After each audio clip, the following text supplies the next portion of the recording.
हुन्छ फेरि पनि मण्डली परिवार र जो जति माध्यम यी विभिन्न माध्यमहरूबाट परमेश्वरको वचनहरू सुनिरहनु भएको छ तपाईहरू सम्पूर्णलाई एकमुष्टमा जय मसीह र तपाईहरूलाई स्वागत छ आजको सेवामा र आज वचनको भाग भइसकेको छ। यसकारण म तपाईहरूलाई अनुरोध गर्न चाहन्छु तपाईहरूले आफ्नो मोबाइलहरू चाहिँ साइलेन्समा राखिदिनु होला ताकि कुनै पनि डिस्टर्बेन्स नभएको होस्। अघि पनि सञ्चारिकाज्यूले भन्दै हुनुहुन्थ्यो तपाईहरू वासरुम जान चाहनुहुन्छ भने वासरुम गएर आउन सक्नुहुनेछ वचन सुरु हुनुभन्दा अगाडि। र तपाईहरू जो जति वचनको लागि तयार भइसक्नु भएको छ तपाईहरू चाहिँ आज तपाईहरूले केही कुराहरू लेख्नुपर्ने हुन्छ र त्यसको निम्ति पनि तयार भइदिनुहोस्। तपाईको बाइबल र कापी कलमलाई ठिक पार्नु होला र जो जतिले यो माध्यमबाट परमेश्वरको वचन सुनिरहनु भएको छ तपाईहरूले पनि लेख्नुभयो भने तपाईहरूलाई धेरै सहायता हुनेछ बुझ्नको निम्ति। आज हाम्रो वचनको विषय छ भिजनरी लिडरसिप, दर्शनयुक्त अगुवापन। अनि अस्ति पनि मैले तपाईहरूलाई बताउँदै थिएँ नेहेमियाको 4 अध्याय चाहिँ हामीले तीन दृष्टिकोण, 3 डाइमेन्सनहरू, 3वटा आयामहरूबाट हामीले अध्ययन गर्न सक्छौँ। पहिलो चाहिँ मण्डलीको दृष्टिकोणबाट 4 अध्यायलाई तपाईँले पढ्दै गर्दाखेरि मण्डलीले कसरी काम गर्नुपर्छ, मण्डलीले कसरी अहिलेको परिस्थितिमा एकरूपतामा एकतामा काम गर्ने भनेर तपाईले नेहेमियाको 4 अध्याय पढ्नुभयो भने तपाईले ठ्याक्कै सिक्नुहुन्छ। अहिलेको परिस्थितिमा मण्डली भित्रै गन्जागुल भइरहेको अवस्था, एकअर्का बीचमा मनमुटाव भइरहेको बेला, एकले अर्कालाई मन नपराउने यो परिस्थिति सृजना भइरहेको अवस्थामा हामीले नेहेमिया 4 अध्याय पढ्यौँ भने हामीले ठ्याक्कै साँचो मण्डलीको तस्बिरलाई देख्न सक्छौँ। र चाहिँ मण्डलीको दृष्टिकोणबाट हामी नेहेमिया 4 अध्यायलाई अध्ययन गर्न सक्छौँ। र दोस्रो चाहिँ हामी अगुवाको दृष्टिकोणबाट पनि हामी नेहेमिया 4 अध्यायलाई अध्ययन गर्न सक्छौँ। अगुवाले कसरी काम गर्नुपर्छ, एउटा दर्शनयुक्त अगुवा चाहिँ कस्तो हुन्छ भन्ने विषयमा पनि हामी बुझ्न सक्छौँ। र अर्को चाहिँ एउटा व्यक्तिगत क्रिस्चियनको दृष्टिकोणबाट पनि हामी नेहेमिया 4 अध्यायलाई अध्ययन गर्न सक्छौँ। एउटा विश्वासी भइसकेपछि उसको भूमिका, उसको रोल कस्तो हुन्छ, उसले कस्तो भूमिका खेल्नुपर्छ, उसको क्षेत्र कुन हो, उसको पोजिसन कुन हो भन्ने कुरा हामीलाई थाहा हुनुपर्छ। मण्डली आवत जावतले मात्र पुग्दैन। मण्डली त्यही पनि हप्ताको एकचोटि, त्यही पनि 2 घण्टाको लागि, त्यही पनि 2 घण्टा बस्दै गर्दाखेरि पसिनै पसिना भएर घडी हेरेको छ कहिले मण्डलीबाट बाहिर निस्कु, त्यो चाहिँ त्यस्तो तरिकाले चाहिँ त्यहाँ चाहिँ नेहेमिया 4 अध्यायमा चाहिँ त्यो विश्वासीको तस्बिर चाहिँ देखिएको छैन। एउटा विश्वासी भइसकेपछि हाम्रो भूमिका, हाम्रो रोल, हामीले खेल्नुपर्ने भूमिकाहरू धेरै महत्त्वपूर्ण छ भन्ने कुरा हामी नेहेमिया 4 अध्यायमा हामी देख्न सक्छौँ। यसकारण आज चाहिँ हामी दोस्रो दृष्टिकोणबाट, दोस्रो भ्यू अफ पोइन्ट भनिन्छ, पर्सपेक्टिभ भनिन्छ, त्यो चाहिँ हो अगुवापनको दृष्टिकोणबाट नेहेमिया 4 अध्यायलाई हामी हेर्नेछौँ। भिजनरी लिडरसिप, दर्शनयुक्त अगुवा। आज संसारमा अगुवाको कमी छैन, तर खाँचो चाहिँ दर्शनयुक्त अगुवाको छ। हामी आज तपाईले प्रशस्तै अगुवाहरू भेट्नुहुन्छ, नेतृत्वकर्ताहरू भेट्नुहुन्छ, तर तपाईले कम दर्शन भएको अगुवाहरू भेट्नुहुन्छ जो चाहिँ दर्शनको लागि तृषित छ, जो चाहिँ परमेश्वरको दर्शनले भरिएको छ, जो चाहिँ परमेश्वरको दर्शनले खारिएको छ। आज विश्वासीहरू तपाईले प्रशस्तै भेट्नुहुन्छ, तर दर्शनले भरिएको विश्वासी तपाईले कम भेट्नुहुन्छ। प्रत्येकको जीवनमा दर्शन आवश्यक छ प्रियहरू। अगुवाको जीवनमा मात्र होइन, एउटा अभिभावकसँग दर्शन छैन भने उसले परिवारलाई लिड गर्न सक्दैन, उसले परिवारलाई नेतृत्व गर्न सक्दैन, उसले परिवारलाई कहीँ लान सक्दैन। एउटा व्यापारीसँग दर्शन छैन भने उसले व्यापारलाई कहीँ लान सक्दैन। 20 वर्ष अगाडि पनि उसको व्यापार जहीँको तहीँ, 20 वर्ष पछाडि पनि उसको व्यापार जहीँको तहीँ। एउटा विश्वासीसँग दर्शन छैन भने 10 वर्ष 20 वर्ष जति नै लामो समय मण्डली आउनुहोस् तपाईँको जीवन जस्ताको तस्तै हुन्छ। परिवर्तन भएको विश्वासी तर रूपान्तरण नभएको विश्वासी चाहिँ दर्शन नभएको विश्वासी हो। परिवर्तन भएको छ, तपाईँ हिजो मन्दिरतिर धाउनुहुन्थ्यो, आज मण्डली आउनुहुन्छ। हिजोको दिन तपाईँ बेला बेला गएर लगाउनुहुन्थ्यो, तपाईँले त्यो छोड्नु भएको छ। हिजोको दिन झुटो बोल्नुहुन्थ्यो, आज झुटो बोल्नुको अगाडि तपाईँले अलिकति तपाईँलाई डर आउँछ। परिवर्तन भएको छ तर रूपान्तरण चाहिँ भएको छैन।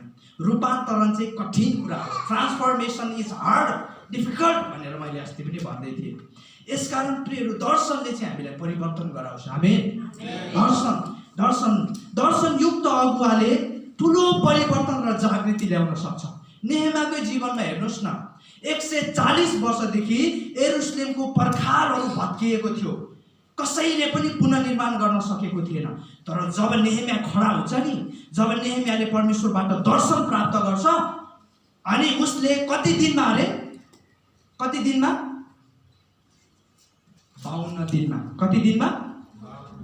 दिनमा त्यो भत्किएका पर्खालहरूलाई चाहिँ पुनर्निर्माण गर्छ। हेर्नुहोस्, एउटा दर्शन भएको अगुवाले कति ठुलो जागृति र परिवर्तन ल्याउन सक्छ भन्ने कुरा चाहिँ हामी नेहेमियाको जीवनमा देख्न सक्छौँ।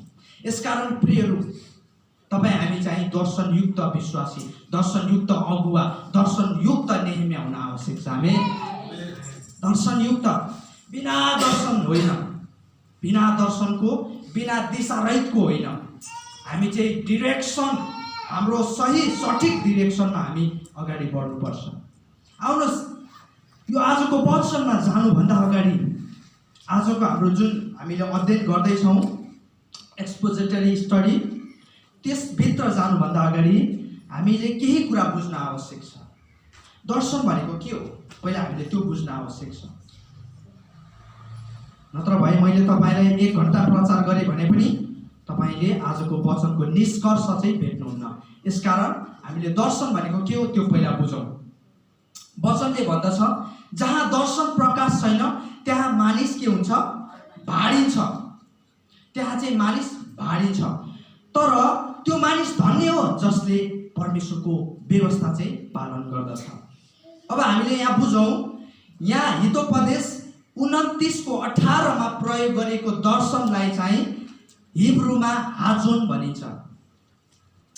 त्यसको अर्थ चाहिँ परमेश्वरबाट प्राप्त प्रकाश हो। यसकारण दर्शन चाहिँ हाम्रो बुद्धिले, हाम्रो क्षमताले, हाम्रो योग्यताले प्राप्त हुँदैन, त्यो चाहिँ परमेश्वरबाट प्राप्त हुन्छ। परमेश्वरसँग तपाईँ कति घनिष्ठ हुनुहुन्छ, परमेश्वरसँगको तपाईँको व्यक्तिगत सम्बन्ध कस्तो छ, त्यसको आधारमा तपाईँले दर्शन प्राप्त गर्नुहुन्छ। प्रियहरू, अघि पनि हाम्रो सञ्चालिकाज्यूले भन्दै हुनुहुन्थ्यो, वचन पढ्दै हुनुहुन्थ्यो, तिमीहरू चाहिँ ममा रहो र तिमीहरूले के फलाउनेछौ? फल फलाउनेछौ। प्रियहरू, धेरैचोटि हामीले हाम्रो सेवकाईहरू, हामीले हाम्रो दर्शनका कामहरू चाहिँ हाम्रो बलको आधारमा, बुद्धिमा निर्भर परेर, कुनै मानिसमा निर्भर परेर हामी त्यसलाई सफल बनाउन खोजिरहेका हुन्छौँ। त्यसबाट पनि तपाईँलाई सफलता त मिल्ला, तर त्यो सफलता चाहिँ केवल 2 दिनको मात्रै हुन्छ। तपाईँले यदि साँच्चीकै तपाईँ अनन्तसम्म सफल हुन चाहनुहुन्छ भने तपाईँ परमेश्वरसँग जोडिनै पर्छ, तपाईँ परमेश्वरसँग घनिष्ठ सम्बन्धमा आउनै पर्छ। यदि तपाईँ साँच्चीकै परमेश्वरको राज्यमा दर्शनयुक्त एउटा प्रभावशाली विश्वासी जीवन, एउटा अगुवाको भूमिकामा आउन चाहनुहुन्छ भने तपाईँ परमेश्वरसँग जोडिनै पर्छ, घनिष्ठतामा आउनै पर्छ। यसकारण यहाँ हितोपदेशकले भन्नुभएको दर्शन चाहिँ परमेश्वरबाट आउने दर्शन हो, परमेश्वरबाट आउने दर्शन हो। त्यो चाहिँ हामीले राति सुत्दाखेरि देख्ने सपना होइन। विश्वासीहरू बडो रमाइलो तरिकाले, रोचक तरिकाले सपनाको, कल्पनाको कुरा गर्नुहुन्छ है, तर परमेश्वरको वचनतिर कहिले फर्केर हेर्नुहुन्न। अनि त्यस्तै विश्वासीहरूलाई हो झुटो शिक्षाले त्यो गाँच्ने है, घोक्रो ठ्याक लगाउने चाहिँ त्यस्तै विश्वासीलाई हो। यसकारण बाइबलले के भन्छ? कल्पनाको पछि दौडिने चाहिँ दरिद्रतामा पर्दछन् भनेर भनेको छ। त्यो दर्शनको मैले कुरा गरेको होइन, परमेश्वरबाट आउने दर्शनको कुरा। आमेन। योसेफले देखेको दर्शनको कुरा म यहाँ गर्दैछु है। योसेफले देखेको, जब परमेश्वर प्रति हामी केन्द्रित हुन्छौँ अनि हामी हाम्रो दर्शनमा अगाडि बढ्न सक्छौँ। तपाईँलाई थाहा छ, मत्ती 14:30 मा एउटा घटना घट्यो। जब पत्रुसले येशू ख्रीष्टलाई समुद्रको बीचमा देख्यो, ऊ पनि समुद्रको बीचमा येशू ख्रीष्ट कहाँ जान उसले खोजेको छ। तब ऊ डुङ्गाबाट निस्कन्छ अनि येशू ख्रीष्टतिर ऊ लम्कँदै गरेको हुन्छ। आफ्नो दर्शनमा, आफ्नो उद्देश्यमा, आफ्नो योजनामा ऊ अगाडि लम्किरहेको हुन्छ। तर जब उसले जसै परमेश्वरबाट, येशू ख्रीष्टबाट चाहिँ उसले आफ्नो ध्यानलाई चाहिँ हटाएर बतासमा, आधीमा, बेरीमा है, त्यो बाधामा, त्यो समस्यामा उसले ध्यान केन्द्रित गर्छ, तब ऊ के हुन्छ? हल्ली चल्ली भएर ऊ हिँड्न सक्दैन।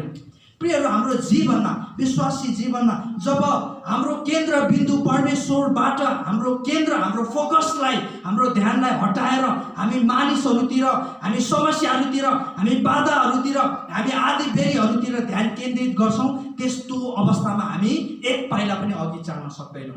हामी त्यो अवस्थामा निराश हुन्छौँ। नेहेमियाको जीवनमा पनि यस्तै घटना घट्यो, यस्तै समस्या आयो। चारैतिरबाट शत्रुले उसलाई घेरेको। उसले पर्खाल पुनर्निर्माण गर्न जसै सुरु गर्यो तब शत्रुहरूले उसको विरोध गर्न थाल्यो। तब नेहेमिया एउटा दर्शनयुक्त अगुवा भएको कारणले कस्तो उसको रेस्पोन्स कस्तो थियो, उसको प्रतिक्रिया कस्तो थियो, त्यो बुझ्न चाहिँ आवश्यक छ। त्यो बुझ्न चाहिँ आवश्यक छ। एउटा दर्शनयुक्त अगुवाले कसरी प्रतिक्रिया दिन्छ आफ्नो विरोधको, आफ्नो अपोजिसनको, त्यो सिक्न, त्यो पढ्न चाहिँ साँच्चैकै आनन्ददायक छ। यसकारण यहाँनिर प्रयोग गरेको जुन दर्शन भन्ने शब्द छ त्यो चाहिँ हामीलाई स्वयं कहाँबाट प्राप्त हुन्छ अरे? परमेश्वरबाट। परमेश्वरबाट प्राप्त हुन्छ। अर्को शब्दलाई पनि बुझ्न आवश्यक छ। यहाँ जहाँ दर्शन प्रकाश छैन त्यहाँ मानिसहरू भाडिन्छन्। यो जुन भाडिन्छन् भन्ने शब्द छ यसलाई इङ्ग्लिसमा पेरिस भनिन्छ र हिब्रूमा चाहिँ परा भनिन्छ। हिब्रूमा चाहिँ के भनिन्छ अरे? पारा भनिन्छ। अनि यो पारा भन्ने जुन हिब्रू शब्द छ यसले चाखलाग्दो अर्थ बोकेको छ। यसको अर्थ चाहिँ कस्तो हुन्छ भने जब एउटा महिलाले, जब एउटा स्त्रीले आफ्नो कपाल बाँध्न त्यो हेयरब्यान्डले नबाँधेर छोडिदिन्छ हावामा, तब त्यो हावाको गति, हावाको त्यो जुन शक्तिले चाहिँ उसको कपाल चाहिँ उडाइदिन्छ र त्यो कपाल चाहिँ दिशारहित तरिकाले उड्छ, डिरेक्सनलेस तरिकाले जहाँ पाए तै उड्न थाल्छ है, जिङ्रिङ्ग हुन्छ। त्यस्तो अवस्थालाई जनाउनको लागि चाहिँ यो पारा भन्ने शब्द प्रयोग गरिएको छ हिब्रूमा, हिब्रू संस्करणमा। भन्न खोजेको के हो?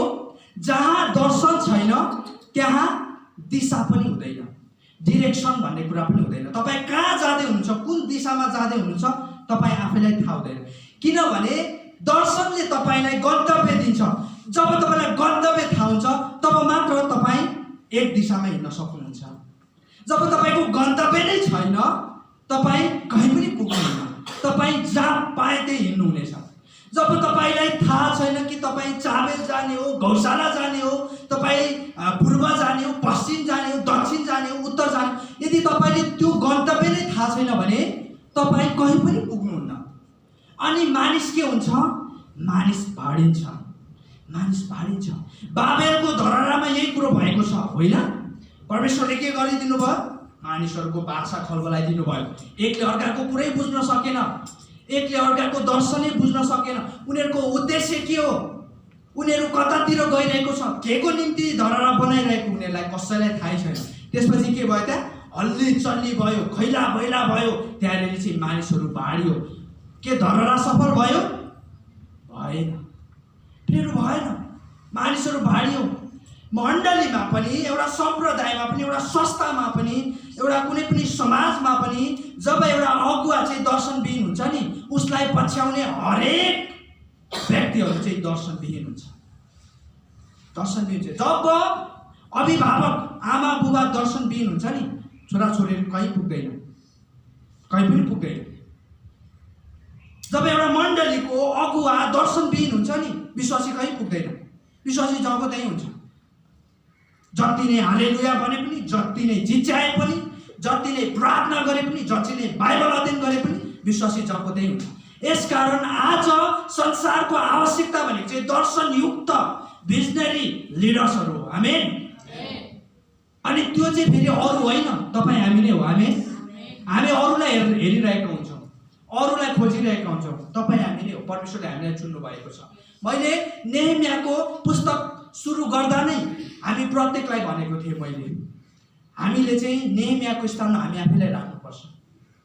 हामी आफै नेहेमिया हौ, तपाईँ नेहेमिया हुनुहुन्छ, म पनि नेहेमिया हो 21औं शताब्दीको। आमेन। यसकारण प्रियहरू हामीले यहाँ बुझ्न आवश्यक चाहिँ जहाँ दर्शन हुँदैन, जहाँ दर्शन हुँदैन त्यहाँ दिशा पनि हुँदैन। मानिसहरू दिशा रहित हुन्छन्। कुन चाहिँ दिशामा जानुपर्ने, मेरो गन्तव्य कहाँ हो, मेरो डेस्टिनेसन कहाँ हो, व्हाट इज माई पर्पज, मेरो उद्देश्य के हो थाहा हुँदैन। त्यसपछि मानिसहरू एउटा डिरेक्सनमा एउटा दिशामा हिँड्न सक्दैन। एउटा विश्वासी उत्तरतिर, एउटा विश्वासी दक्षिणतिर, एउटा विश्वासी उत्तरतिर, सबै भाडिन्छ। यसकारण दर्शन चाहिँ यति धेरै महत्त्व छ। एउटा सामान्य विश्वासी, एउटा अभिभावक, एउटा व्यक्तिमा त दर्शन यति धेरै आवश्यक रहेछ भने हामी अनुमान लगाउन सक्छौँ। एउटा अगुवा जसले एउटा सम्प्रदायलाई निर्देशन गरिरहेको छ, अगुवाई गरिरहेको छ, त्यो अगुवा चाहिँ कति दर्शनले भरेको हुनुपर्छ हामी अनुमान गर्न सक्छौँ। यसकारण दर्शन कति धेरै महत्त्वपूर्ण छ एउटा अगुवाको लागि। नत्र भए हामी चाहिँ त्यो मिस्रबाट निस्किएको इजरायलीहरू जस्तै हुन्छौँ। 40 वर्ष घुमेकै मण्डली आएको छ, हालेलुया भनेको छ, गएको छ, मण्डली आएको छ, हालेलुया भनेको छ, गएको छ, मण्डली आएको छ, वचन त सुनेको छ, हालेलुया भन्छ, गएको छ।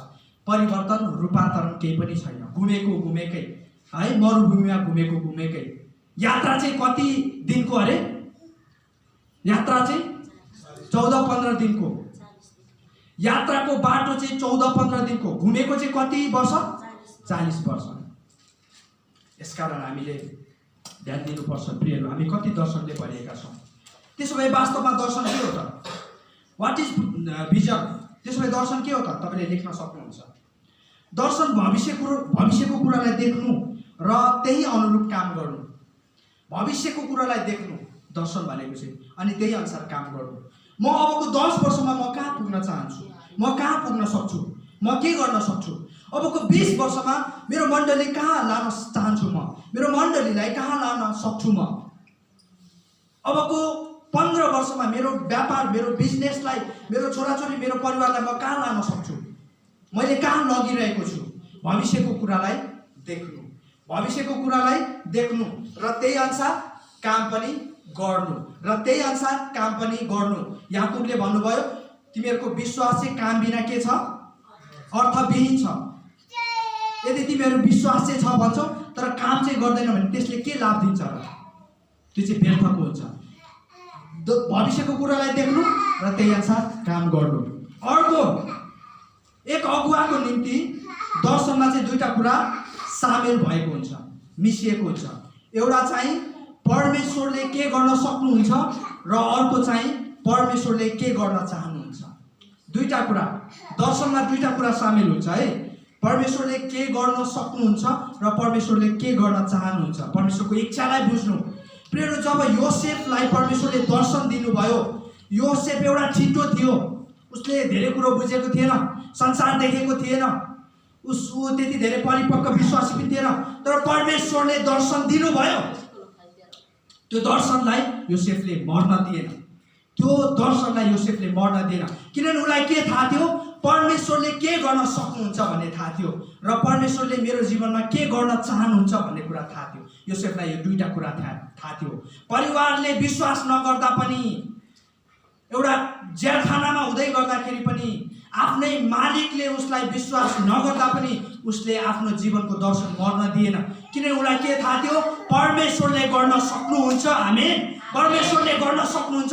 परमेश्वर यहोवा यिरे हुनुहुन्छ। परमेश्वर शक्तिशाली परमेश्वर हुनुहुन्छ। परमेश्वरले मेरो जीवनमा गर्न सक्नुहुन्छ। मानिसले विश्वास नगरे तापनि, मेरो परिवारले विश्वास नगरे तापनि परमेश्वरले यो गर्न सक्नुहुन्छ। आमेन। के तपाईँ त्यो विश्वास गर्नुहुन्छ? यदि तपाईँ दर्शनयुक्त विश्वासी हुनुहुन्छ, यदि तपाईँ दर्शनयुक्त अगुवा हुनुहुन्छ भने तपाईँले यो विश्वास गर्नुहुन्छ। तपाईँले आफ्नो परिस्थिति हेर्नुहुन्न, तपाईँले आफ्नो पृष्ठभूमि हेर्नुहुन्न, तपाईँको स्रोत र साधनको कमी भएको तपाईँले देख्नुहुन्न, किनभने तपाईँको साथमा चाहिँ परमेश्वर तपाईँले देख्नुहुन्छ। त्यो चाहिँ हो दर्शनयुक्त अगुवा। प्रिय, त्यो चाहिँ हो दर्शनयुक्त अगुवा। अर्को कुरा चाहिँ दर्शन भोलिलाई आज देख्नु हो।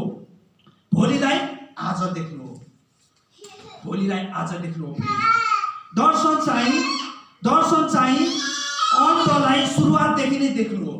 दर्शन चाहिँ अन्तलाई सुरुवातदेखि देख्नु हो। दर्शन चाहिँ गन्तव्यलाई देख्नु हो, तपाईँको डेस्टिनेसनलाई देख्नु हो। दर्शन चाहिँ तपाईँको उद्देश्यलाई देख्नु हो। तपाईँ किन यस पृथ्वीमा हुनुहुन्छ, तपाईँलाई के को निम्ति परमेश्वरले चुन्नुभयो, त्यो कुरालाई देख्नु हो। दर्शन चाहिँ परमेश्वरको इच्छालाई देख्नु हो। प्रियहरू, परमेश्वरको इच्छालाई देख्नु हो। दर्शनले तपाईँलाई त्यस गन्तव्यको दिशा देखाइदिन्छ, डाइरेक्सन देखाइदिन्छ, तपाईँलाई कहाँ जानुपर्छ, के गर्नुपर्छ, के गर्नु हुँदैन, तपाईँ कति स्ट्रिक्ट हुनुपर्छ, तपाईँ कति डिसिप्लिन हुनुपर्छ, तपाईँको रहन सहनमा, तपाईँको स्रोत र साधनमा तपाईँ कति असल व्यवस्थापक हुनुपर्छ। हरेक डिसिप्लिनमा तपाईँलाई दर्शनले राख्छ, दर्शनले राख्छ। कुन पुस्तक पढ्नुपर्ने, कुन पुस्तक नपढ्नुपर्ने, कुन कुरा हेर्नुपर्ने, कुन कुरा नहेर्नुपर्ने, यी सबै कुरा तपाईँलाई दर्शनले देखाइदिन्छ। कोही इसाईहरू लभ स्टोरी पढिरहेको हुन्छ, पुरा लभ स्टोरी, मायाका कुरा पढिरहेको हुन्छ, रोमान्टिक बुकहरू पढिरहेको हुन्छ। के त्यसले तपाईँलाई दर्शनमा अगाडि बढाउन सक्छ? सक्दैन। जब तपाईँ दर्शनयुक्त तपाईँ अगुवा हुनुहुन्छ नि, मलाई के कुराको खाँचो छ, मैले के कुरा लिनुपर्छ, हरेक कुरा तपाईँलाई थाहा हुन्छ, हरेक कुरा तपाईँलाई थाहा हुन्छ। हेलेन केलरले यसरी भन्नुभयो, अन्धो हुनुभन्दा पनि नराम्रो कुरा चाहिँ दृष्टि हुनु तर दर्शन नहुनु हो। अन्धो हुनुभन्दा पनि वर्स्ट कुरा, the worst then being blind is having sight but no vision. अन्धो हुनुभन्दा पनि खराब नराम्रो कुरा चाहिँ, गैर गुज्रेको कुरा चाहिँ दृष्टि हुनु तर दर्शन नहुनु। यो भन्दा खराब कुरा के हुन सक्छ?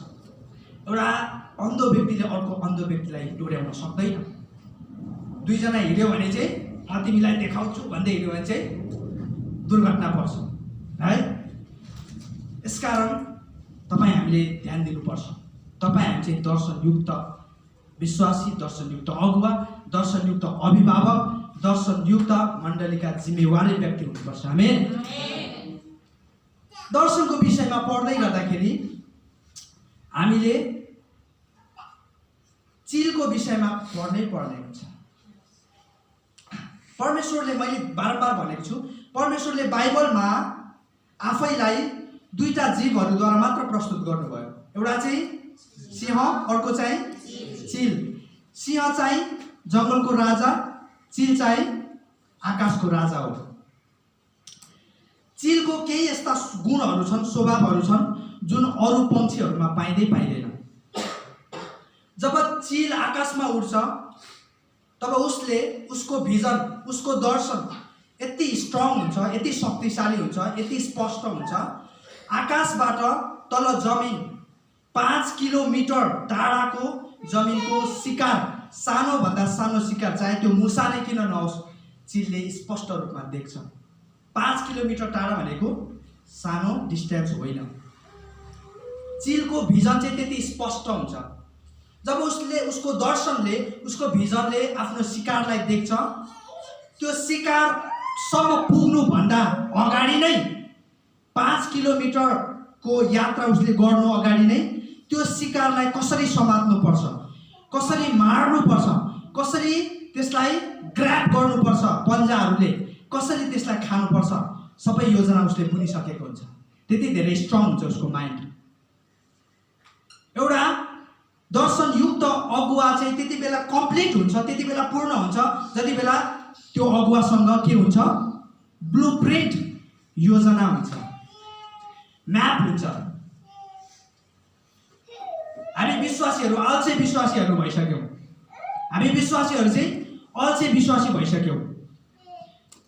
प्रभु यो काम पनि तपाईँ नै गर्नुहोस्, त्यो काम पनि तपाईँ नै गर्नुहोस्, त्यो काम पनि तपाईँ नै गर्नुहोस्, यो काम पनि तपाईँ नै गर्नुहोस्, म आरामले बस्छु।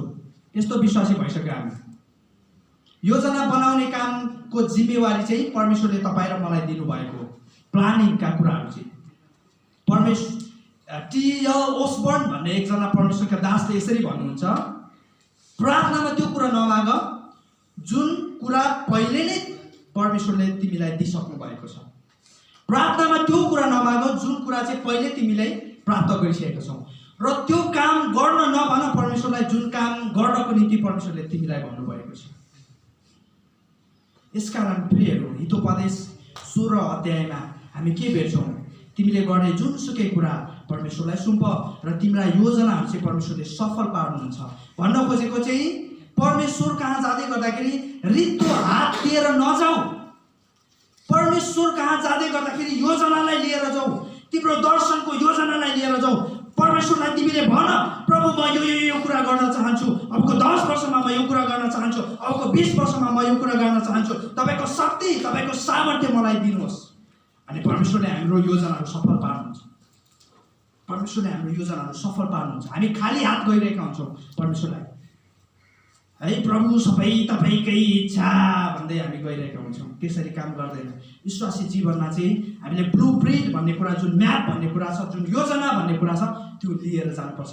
यसकारण मैले धेरैचोटि मण्डलीमा विश्वासीहरूलाई भन्ने गरेँ, तपाईँको दर्शनलाई लेख्नुहोस्, तपाईँको योजनालाई उतार्नुहोस्, कागजमा उतार्नुहोस्, कागजमा उतार्नुहोस्। अनि त्यसको निम्ति घुँडा टेकेर प्रार्थना गर्नुहोस्, सेयर गर्नुहोस्। आमा बुबाहरूले कतिचोटि आफ्ना छोराछोरीहरूलाई कति कुराहरू सेयरै गर्दैन। यसले के बुझ्न सक्छ र, यसले के जान्दछ र भनेर केही पनि कुरो सेयर गर्दैन। तर जब तपाईँले आफ्नो छोराछोरीहरूलाई आफ्नो योजना, आफ्नो दर्शनका कुराहरू, आफ्नो समस्याका कुराहरू तपाईँले बाँड्नुहुन्छ नि, उनीहरूले बुझ्छ। आमेन। उनीहरूले बुझ्छ। उनीहरू पनि त्यो समस्यामा सहभागी भएको उनीहरूले बुझ्छ, महसुस गर्छ। अनि होइन मैले मेरो अभिभावकलाई, मैले मेरो बुबालाई, मैले मेरो मम्मीलाई सपोर्ट गर्नुपर्छ भनेर उनीहरूले बिस्तारै बिस्तारै उनीहरू म्याच्योर हुँदै जान्छ। यसलाई किन भन्नु पर्यो, यो टेन्सन त मेरो भनेर हामी चुप्प लागेर बसिरहेका हुन्छौँ। तपाईँले आफ्नो दर्शनका कुरा, योजनाको कुरा सेयर गर्नुहोस्, तर सही व्यक्तिको बिचमा। तपाईँको दर्शन चाहिँ फेरि तपाईँले सही व्यक्तिको बिचमा रोप्नुपर्छ। नत्र भए त्यो झाडीमा, होइन, त्यो ढुङ्गेरी जमिनमा तपाईँले बिउ रोप्नुभयो भने त्यो बढ्दैन, त्यो मर्छ। यसकारण तपाईँले हामीले ध्यान दिनुपर्छ। नेहेमिया चाहिँ एक दर्शनयुक्त अगुवा हुनुहुन्थ्यो। नेहेमिया चाहिँ एउटा दर्शनयुक्त अगुवा हुनुहुन्थ्यो। हामीले बुझ्नुपर्ने महत्त्वपूर्ण कुरा चाहिँ परमेश्वरबाट आएको दर्शनको जहिले पनि विरोध हुन्छ। तपाईँले लेख्नुहोस्, यो ग्यारेन्टी हो। परमेश्वरबाट प्राप्त दर्शनको जहिले पनि अपोजिसन, विरोध हुन्छ। त्यहाँ हामीले बाधाहरू हामीले सामना गर्नुपर्ने हुन्छ। हामीले सङ्कष्टहरू, हामीले अवरोधहरू सामना गर्नुपर्ने हुन्छ। नेहेमियाले पनि 3 किसिमको विरोधहरूको सामना गर्नुभयो। 3 किसिमको। पहिलो चाहिँ निराशा, पहिलो चाहिँ उदासीनता, पहिलो किसिमको अवरोध चाहिँ, विरोध चाहिँ निराशा। तपाईँले 3:5 तिर हेर्नुभयो भने, 3 अध्यायको 5 तिर हेर्नुभयो भने त्यहाँनिर आफ्नै मानिसले काम गर्न इन्कार गरिदिए। नेहेमियाले मेरो योजना चाहिँ यस्तो यस्तो छ, म यो पर्खाल पुनर्निर्माण गर्न चाहन्छु भनेर सबै यहुदीहरूको बिचमा आफ्नो दर्शनलाई, आफ्नो योजनालाई राख्नुभयो। अनि उनीहरू उत्साहित भए, उनीहरू काम पनि सुरु गरे। तर जब 3 अध्यायमा हामी पुग्छौँ, 3:5 मा त्यहाँ तकोका मानिसहरूले काम गर्न अस्वीकार गरेको हामी भेट्टाउँछौँ। त्यसपछि नेहेमिया निराश भएको छ, त्यसपछि नेहेमिया उदास भएको छ। प्रियहरू, जब हामी परमेश्वरको राज्यमा काम गर्न थाल्छौँ, परमेश्वरको सेवकाईमा हामी लाग्छौँ, परमेश्वरको दर्शनमा हामी अघि बढ्छौँ, हामीले यस्तो उदासका कुराहरू, निराशाका कुराहरूको हामीले सामना गर्नुपर्ने हुन्छ। यो चाहिँ पहिलो किसिमको विरोध हो, अवरोध हो, अपोजिसन हो। तर पनि नेहेमियाले कामलाई रोकेको छैन। तरै पनि नेहेमिया दर्शनमा हिँड्न रोकिएको छैन। ऊ एक्लै भए पनि खडा भएको छ। कतिचोटि अगुवाहरू एक्लै पनि खडा हुनुपर्छ, एक्लै पनि जोखिम उठाउनुपर्छ, एक्लै पनि मानिसहरूबाट त्यागिएर, कतिचोटि आफ्नै मानिसहरूबाट त्यागिएर परमेश्वरको राज्यमा खडा हुनुपर्छ। यो कठिन कुरा हो। यसै कारण हामीले अगुवाहरूलाई हामीले जहिले पनि साथ दिनुपर्छ, उहाँहरूको निम्ति प्रार्थना गरिदिनुपर्छ। किन उहाँहरू कस्तो अवस्थाबाट गुजिरहनु भएको छ हामीलाई थाहै हुँदैन। एक्लै उहाँहरू खडा भइरहनु भएको हुन्छ। यस्तो परिस्थितिहरूमा हामीले जहिले पनि उहाँहरूको निम्ति प्रार्थना गरिदिनुपर्छ। यसकारण के भन्नु, बाइबल नयाँ करारले के भन्छ, धेरैजना तिमीहरू अगुवा नहो, तिमीहरू शिक्षकहरू नहो, तिमीहरूको न्याय त के हुन्छ, अझ कडै तरिकाले हुन्छ, है। कडै त तिमीहरूले डोर्याउनुपर्छ, सम्प्रदायलाई डोर्याउनुपर्छ, मण्डलीलाई डोर्याउनुपर्छ, तिमीहरूलाई पछाडिलाई डोर्याउनुपर्छ।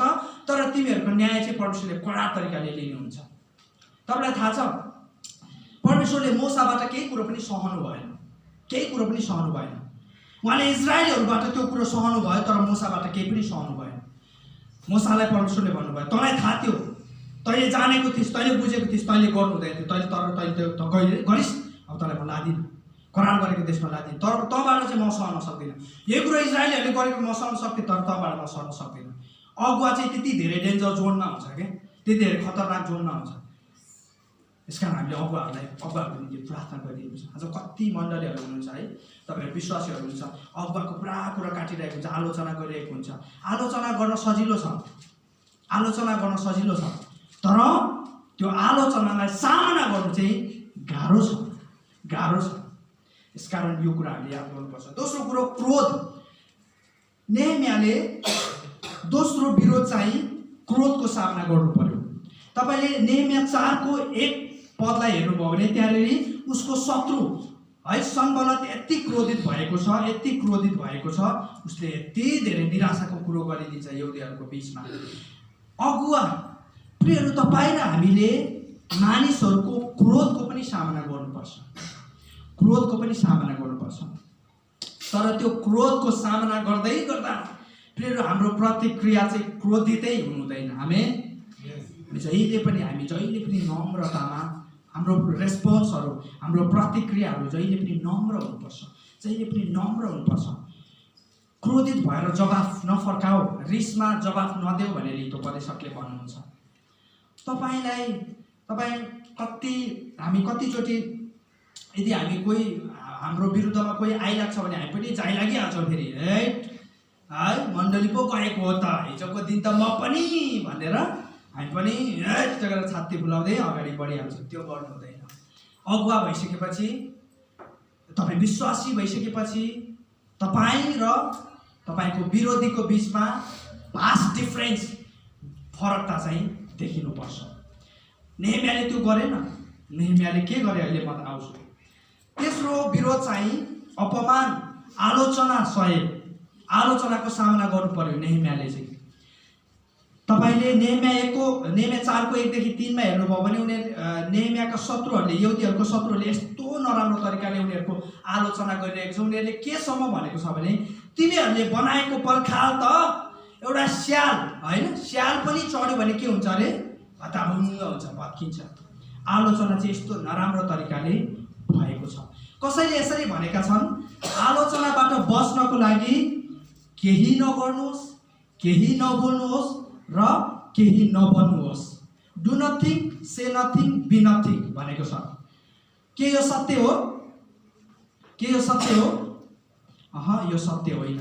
यदि तपाईँले केही गर्नु भएन भने पनि तपाईँको के हुन्छ? आलोचना हुन्छ। तर त्यसको सट्टा केही गरेरै आलोचित हुनु असल परमेश्वरको राज्यमा, है।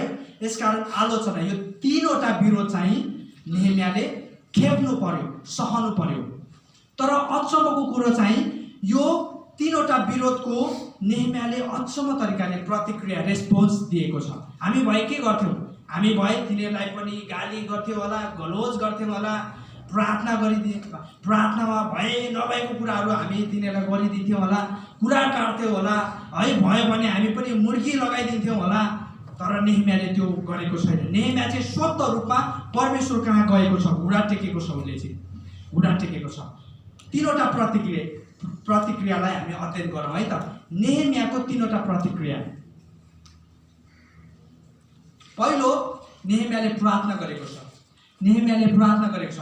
एउटा अगुवाको सुरक्षाको हतियार चाहिँ प्रार्थना हुनुपर्छ प्रियहरू, प्रार्थना हुनुपर्छ, प्रार्थना हुनुपर्छ। धेरै व्यक्तिहरू यस प्रार्थनाप्रति प्रश्न पनि उठाउँछन्। धेरै व्यक्तिहरूले चाहिँ यो प्रार्थना, नेहेमियाले गरेको प्रार्थनाप्रति चाहिँ प्रश्न पनि उठाएको छ। म किन अहिले भन्छु है त, किनभने यो प्रार्थना चाहिँ मत्ती 5को 44 भन्दा बिल्कुलै फरक छ। मत्ती 5को 44 मा के भनेको छ? तिमीहरूलाई सताउनेहरूको निम्ति के गर अरे, प्रार्थना गर भनेको छ। प्रार्थना गर भनेको छ। शत्रुहरूलाई पनि प्रेम गर भनेको छ।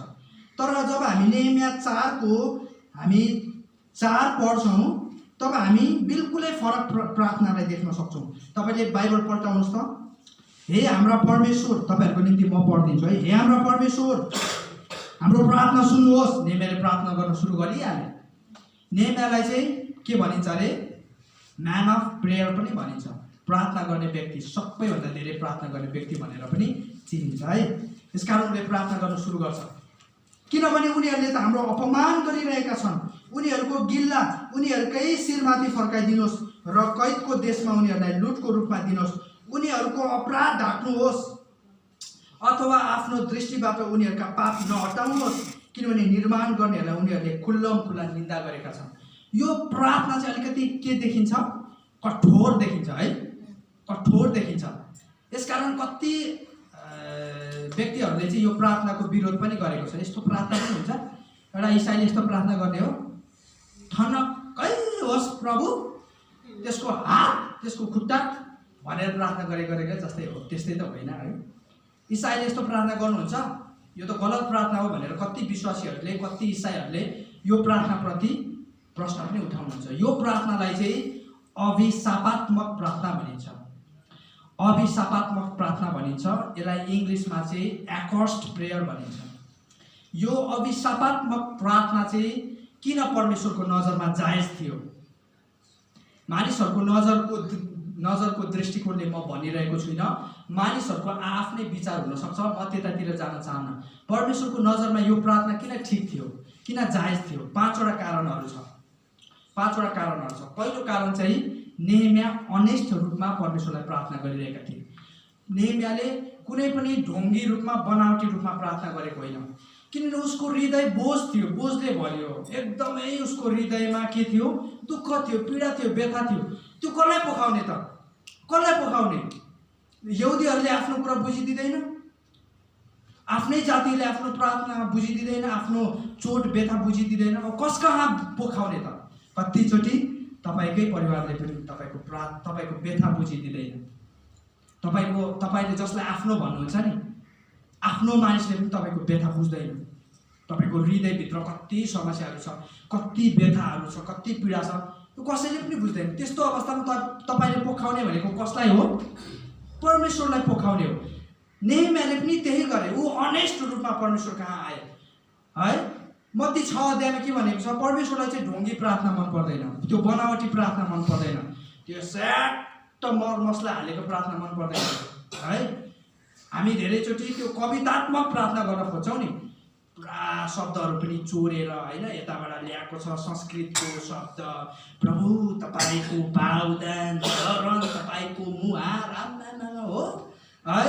त्यो झटपट भन्ने त्यो चटपटे के बनाउँथ्यो? प्रार्थना त्यसरी बनाइरहेको। परमेश्वरलाई त्यस्तो प्रार्थना मन पर्दैन। अनेस्ट रूपमा आउनु, जस्तो तपाईँ हुन्छ त्यस्तै रूपमा परमेश्वर कहाँ आउनुहोस्, त्यही परमेश्वरलाई मनपर्छ। नेहेमियाले त्यही गरे, पहिलो कारण। दोस्रो कारण चाहिँ नेहेमियाले यहुदीहरूको विरोध गरेर सन्बलत र उनका साथीहरूले चाहिँ यहुदीहरूको होइन तर स्वयं परमेश्वरकै विरोध गरिरहेका थिए। दोस्रो कारण चाहिँ। तेस्रो कारण चाहिँ परमेश्वरले इजरायलीहरूको शत्रुलाई पहिल्यै दण्ड दिने प्रतिज्ञा गरिसक्नु भएको थियो। त्यही प्रतिज्ञाको आधारमा नेहेमियाले प्रार्थना गरिरहेका थिए।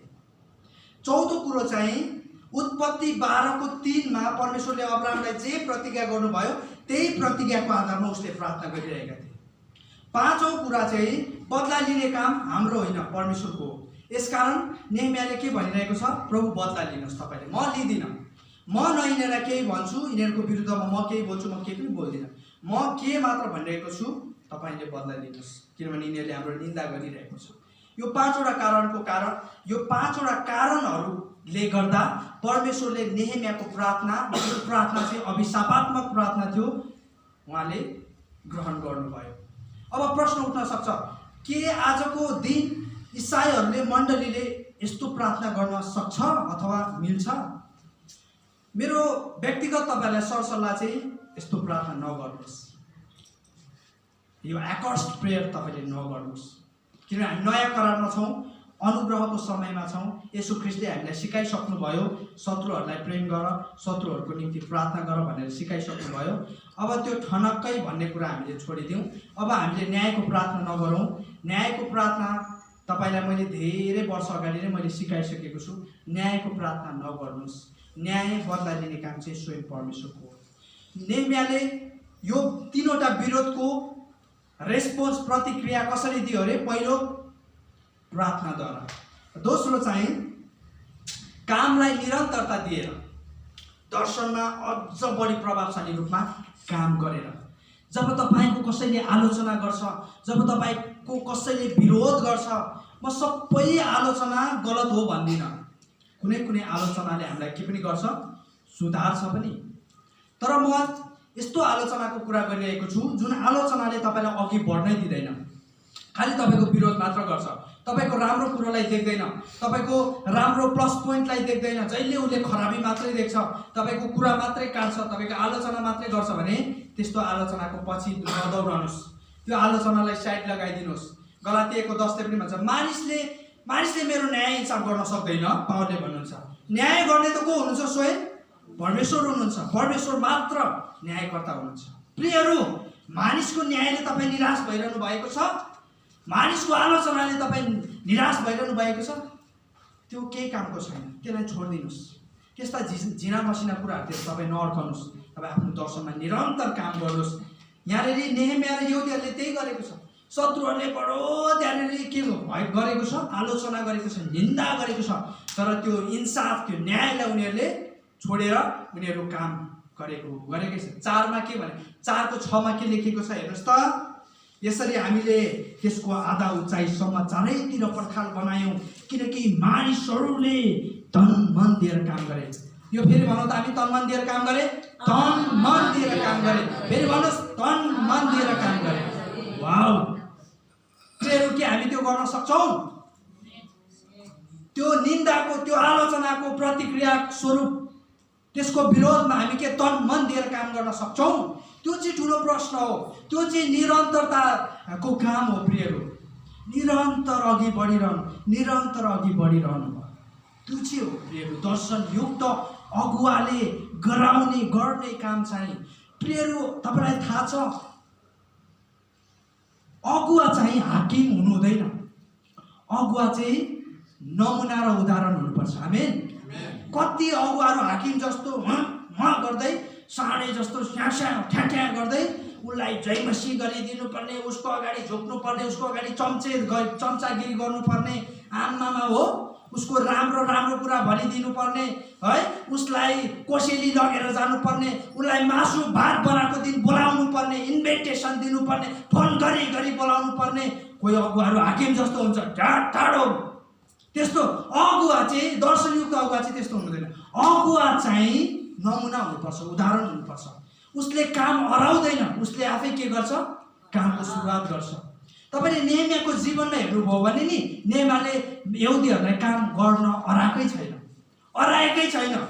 नेहेमियाले काम सुरु गरे पश्चात नेहेमियालाई हेरेर यहुदीहरू उत्साहित भएर है, प्रोत्साहन पाएर उनीहरू चाहिँ पर्खाल पुनर्निर्माण गर्न अघि बढेको छ। अगुवाले चाहिँ जहिले पनि के गर्छ, कामलाई सुरुवात गर्छ। पहिलो कदम चाहिँ अगुवाले चाल्छ।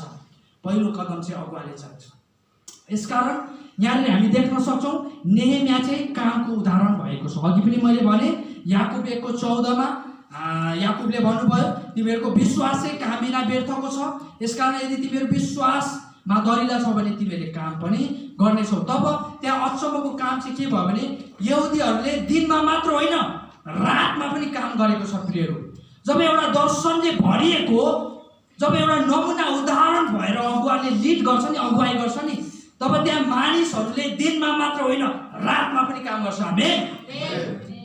दिनमा मात्र होइन, त्यति धेरै तन मन दिएर काम गर्छ।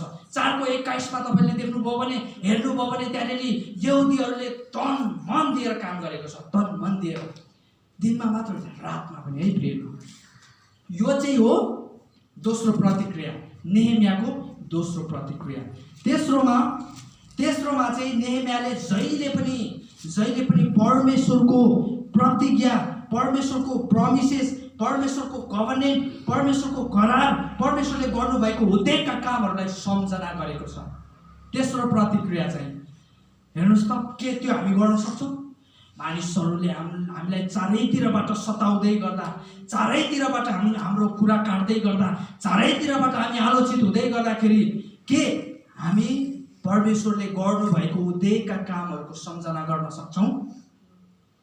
हामी त आलोचना गऱ्यो भने रिसाएर मण्डलीमा हेर्दा पनि नहेर्ने, बोल्दा पनि नबोल्ने, जयमसी पनि नगर्ने, जयमसी गऱ्यो भने गरेर हो, आलोचनाको त हामी त्यसरी प्रतिक्रिया दिन्छौँ है। त्यो आलोचनालाई त आलो र चना जसरी हामी खाइरहेको हुन्छौँ है। त्यो गरेनन्, नेहेमियाले त्यो गरेनन्। नेहेमियाले चाहिँ के गरेको छ, सम्झना गरेको छ। जहिले पनि तपाईँले पहिलो अध्यायदेखि नै हेर्नुहोस्, नेहेमियाले जहिले पनि विगतलाई हेरेको छ अनि विगतका कुराहरूलाई सम्झना गरेको छ। प्रभु परमेश्वर परमप्रभु तपाईँले त्यसरी प्रतिज्ञा गर्नुभएको थियो अब्राहमलाई, मोसालाई, तपाईँले इजरायलीहरूलाई भन्नुभएको थियो, यदि तिमीहरू विश्वासयोग्य भयो भने तिमीहरूलाई चारै संसारको चारै कुनाबाट म फर्काएर ल्याउनेछु, तिमीहरूको शत्रुहरूलाई म दासत्वमा लानेछु भनेर तपाईँले प्रतिज्ञा गर्नुभएको थियो भनेर नेहेमियाले जहिले पनि सम्झेको छ। उसले सम्झेको मात्र छैन, उसले सम्झाएको पनि छ। ऊ आफैले एक्लै सम्झेन, उसले सम्झायो पनि। तपाईँ यहाँ हेर्नुहोस् त, 14मा हेर्नुहोस् त, 4:14मा हेर्नुभयो भने त्यहाँ यसरी लेखिएको छ, तब उठेर मैले ती सबको निरीक्षण गरेँ र भययोग्य भने र सबै मानिसहरूलाई यसो भने, उनीहरूसँग नडराओ, महान र भययोग्य परमप्रभुको सम्झना गर र आफ्ना दाजुभाइ, छोराछोरी, पत्नी र घरहरूका निम्ति युद्ध गर। प्रियहरू, परमेश्वरको तपाईँको जीवनमा फर्केर हेर्नुहोस्। अघि पनि हामीले भजन गाउँदै थियौँ होइन, फर्केर हेर्छु विगत दिनहरू वर्तमान छु। कस्तो राम्रो शब्द छ। तपाईँको जीवनलाई फर्केर हेर्नुहोस्। तपाईँले परमेश्वरले तपाईँको जीवनमा कति अचम्म र उदेको काम गर्नुभएको छ। हामी त विगतको आशिषहरूलाई त्यति धेरै निहाल्दैनौँ, त्यति धेरै देख्दैनौँ। जहिले पनि हामी समस्यालाई मात्र देखिरहेका हुन्छौँ। परमेश्वरले गर्नुभएको अचम्म र उदेको कामलाई तपाईँले निहाल्नुहोस्। तपाईँले आशिष भेट्नुहुन्छ, तपाईँले शक्ति भेट्नुहुन्छ, तपाईँले सामर्थ्य भेट्नुहुन्छ, तपाईँले त्यो बल तपाईँले भेट्नुहुन्छ। परमेश्वर तपाईँको पक्षमा हुनुहुन्छ भन्ने कुरा तपाईँले भेट्नुहुन्छ। अनि तपाईँ र मैले पनि भन्न सक्छौँ पावलले जसरी, परमेश्वर मेरो पक्षमा, को मेरो विपक्षमा खडा हुन सक्छ? हामी परमेश्वर हाम्रो साथमा हुनुहुन्छ। परमेश्वरले तपाईँको बिचमा आफ्नो स्वर्गदूतलाई खटाउनु भएको छ, जुन स्वर्गदूतले तपाईँलाई हरेक 24 घण्टा तपाईँलाई सुरक्षा दिन्छ। हामी यो चाहिँ एउटा दर्शनयुक्त अगुवाको एउटा असल भूमिका, असल चरित्र, असल जीवनशैली। जब हामी नेहेमियाको जीवनमा हेर्छौँ अनि नेहेमियाको जीवनबाट सिक्नुपर्ने धेरै आशिषका कुराहरू हामी भेट्छौँ। आउनुहोस् हामी यस समय हाम्रो बुढाहरूलाई टेक्नेछौँ, हामी प्रार्थना गरौँ। प्रभु, यो कठिन र कठोर परिस्थितिको बिचमा तपाईँले मलाई चुन्नु भएको छ, मेरो देशको भत्किएका पर्खालहरू पुनर्निर्माण गर्नको निम्ति, मेरो मण्डलीको, मेरो समाजको, मेरो परिवारको भत्किएका पर्खालहरू आज पुनर्निर्माण गर्नुपर्ने समय आइपुगेको छ। हो प्रभु, तपाईँले मलाई चुन्नुभयो। नेहेमिया जसरी प्रभु तपाईँले मलाई दर्शन दिनुभएको छ। हो त्यो बोलावट, हो त्यो कलिङ, हो त्यो पर्पस, उद्देश्य, दर्शन मलाई दिनुभएको छ प्रभु। आज साँच्चै नै संसारमा आज केही कुराको कमी छ भने दर्शन, परमेश्वरको दर्शनले भरिएको अगुवाको कमी छ। हामी प्रार्थना गरौँ त्यो दर्शनयुक्त अगुवा चाहिँ तपाईँ अनि म हुन सकौँ। हो प्रभु, आज तपाईँको वचनले भन्दछ, जहाँ दर्शन प्रकाश छैन त्यहाँ मानिसहरू नाश हुन्छ, मानिसहरू बाढिन्छ, मानिसहरू तितर बितर हुन्छ, मानिसहरूको बिचमा मैला आउँछ, मनमुटाइ काम गर्न सक्दैन। तपाईँको जिम्मेवारी तपाईँले हामीलाई सुम्पाउनु भएको छ, तपाईँले हामीलाई त्यो काम सुम्पाउनु भएको छ प्रभु, त्यो गर्न सक्नुहुन्छ। जसरी प्रत्येक यहुदीहरूले पर्खाल पुनर्निर्माण गर्नको निम्ति एउटा हातमा तरवार र एउटा हातमा इट्टा बोक्दै त्यो यरुशलेमका भत्किएका पर्खालहरूलाई पुनर्निर्माण गरे। आज प्रियहरू, तपाईँ र हामीले यो सांसारिक किल्लाहरूलाई भत्काउँदै, शैतानका अन्धकारका शक्तिहरूलाई तोड्दै परमेश्वरको राज्यमा इट्टा थप्ने काम गर्नु परेको छ। इट्टा झार्ने काम गर्नु हुँदैन। हामीले एउटा विश्वासीले अर्को विश्वासीको इट्टा झार्ने, एउटा विश्वासीले एउटा मण्डलीले अर्को मण्डलीको पर्खाल भत्काउने काम हुनु हुँदैन। तर यो समय एकजुट भएर, एक रूपमा एकीकृत भएर परमेश्वरको शक्ति र बललाई प्राप्त गर्दै भत्किएका पर्खालहरू, यो राष्ट्रको, यो समाजको, यो देशको भत्किएका पर्खालहरू पुनर्निर्माण गर्ने जिम्मेवारी परमेश्वरले तपाईँ र मलाई सुम्पाउनु भएको छ। परमेश्वरलाई हामी मागौँ, प्रभु त्यो शक्ति दिनुहोस्, यो विरोधहरूको सामना गर्ने, त्यो अवरोधहरूको, त्यो समस्याहरूलाई छिचोलेर अगाडि बढ्ने शक्ति सामर्थ्य तपाईँले हामीलाई दिनुहोस्। धन्यवाद छ प्रभु, धन्यवाद छ यो वचनको निम्ति। अब बाँकी आशिषको प्रार्थनामा हामी जानेछौँ प्रभु। तपाईँ हाम्रो बिचमा रहेर हामी प्रत्येकलाई डुलाउनु भएको होस्। सबै कुराहरू तपाईँको हातमा सुम्पदै माग्दछौँ प्रभु यीशु ख्रीष्टको नाममा। हुन्छ, यो समय हामी आशिषको प्रार्थनामा जानेछौँ। तर आशिषको प्रार्थनामा जानुभन्दा अगाडि म यो हाम्रो प्रविधिबाट बिदा हुन चाहन्छु। यो भिडियो मार्फत जसले परमेश्वरको वचन सुन्नुभयो, तपाईँहरूलाई परमेश्वरले प्रशस्त आशिष दिनुभएको छ। हस्त जय मसीह।